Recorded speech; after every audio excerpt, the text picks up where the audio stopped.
అధిష్టాన నాయకులందరికీ, అదే రకంగా నా ముందున్న నా తోటి కార్మిక మిత్రులందరికీ, కార్మిక నాయకులందరికీ రెడ్ సల్యూట్, లాల్ సలాం మిత్రులారా. ఈరోజు చూడండి, కంపెనీ వ్యాప్తంగా ఏ పొలిటికల్ పార్టీకి తొత్తు సంఘంగా లేనటువంటి ఏకైక సంఘం ఏదైనా ఉందా అంటే అది హెచ్ఎంఎస్ మాత్రమే. మిత్రులారా, ప్రత్యేకంగా మీరు హెచ్ఎంఎస్ గురించి తెలుసుకోవాల్సిన విషయాలు చాలా ఉన్నాయి. హెచ్ఎంఎస్ ఏదైనా విషయాన్ని కార్మికుడికి న్యాయం జరుగుతుంది అంటే దాని పక్షాన్ని నిలబడి ఎక్కడికి వెళ్ళా, ఎంత దూరం వెళ్ళైనా సరే పోరాడి ఆ కార్మికుడు న్యాయం చేయడానికి సంసిద్ధంగా ప్రతి కార్యకర్త, కార్మికుడు, నాయకుడు పోరాటం చేస్తారని మీరందరూ గుర్తించాలి. మిత్రులారా, ఈరోజు చూడండి, వీళ్ళు మిగతా సంఘాల నాయకులని మీరు ఎప్పుడు భావించకండి. నేను ఈ మాట ఎందుకు అంటున్నా అంటే, కంపెనీలో గత ఈ 2 సంవత్సరాల కాలంలో కంపెనీ ఒక 10 రకాల సర్క్యులర్లు ఇచ్చింది. ముఖ్యంగా చూడండి, నిన్న కాక మొన్న ఒక సర్ఫేస్ జనరల్ మజ్దూర్ సర్క్యులర్ ఇచ్చింది.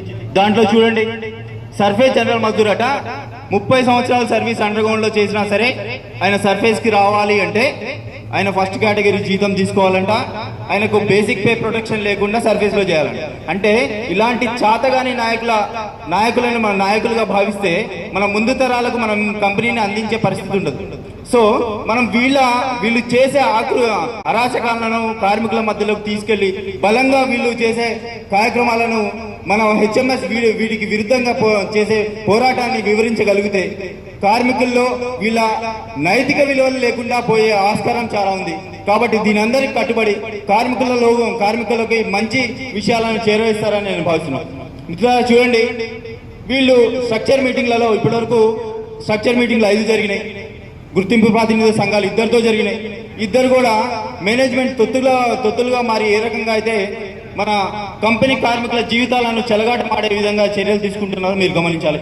5 స్ట్రక్చర్ మీటింగ్లలో కూడా ఏ ఒక్క సమస్యను కూడా క్లియర్ కట్ గా ఇది మేము చేసామని నిరూపించలేని దద్దబ్బ సంఘాలని మీరు భావించాలి. ఇంకా చూడండి, వీళ్ళంట ప్రైవేట్ కార్మికులు క్యాంటీన్లు ఉన్నాయి చూసారా, ఆ క్యాంటీన్లు అంట ప్రైవేట్ కార్మికులను తీసేసి మన కంపెనీ కార్మికులతో రిక్రూట్మెంట్ చేస్తా అని మేము అగ్రిమెంట్ చేశామని తెల్లారే జేవీఆర్ఓసీలో ఉన్న ఒక క్యాంటీన్ ని ప్రైవేట్ పరంకి టెండర్ కి పిలిచి, కొత్త టెండర్ కాదు, పాత టెండర్ కాదండి, అది కొత్తగా టెండర్ వేసి పిలిచి ఆ క్యాంటీన్ లో కార్మికులు డిజిగ్నేటెడ్ క్యాంటీన్ లో పనిచేసే కార్మికులను తీసేసి ప్రైవేట్ వాళ్ళకి అప్పచెప్పడం జరిగింది.